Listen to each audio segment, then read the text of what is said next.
Bonjour, Ninoe Magadadok. Nizoongitaagoz. It's time for a grammar lesson from Ogimaga Bo. Okay. Another one came to mind here. Nizoongitaagoz. Anishinaabemoyaan. When I speak the Anishinaabe language, I sound really strong. That's the way my voice just naturally sounds.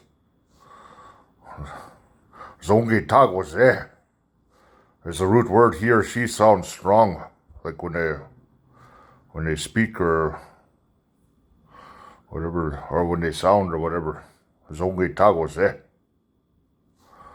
So, but remember when you say it about yourself in that neen or the geen, you're saying it to somebody in the independent form, that I gets dropped. So when I'm referring to myself, Zoongitaagoz is the root word, but when I'm referring to myself, Nizoongitaagoz, that I gets dropped. And the first and second person independent form only. It's kept if it's in the subjunctive form for neen and geen, but it's that I gets dropped in the independent form.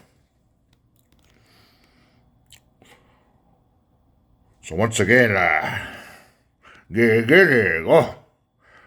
Nizoongitaagoz anishinaabemoyaan.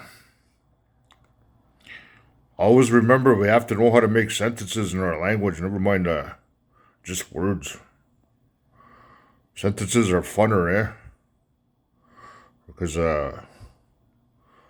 I recall my late mother and everybody she spoke to in Anishinaabe, they spoke in sentences. They just didn't say words out of context with each other.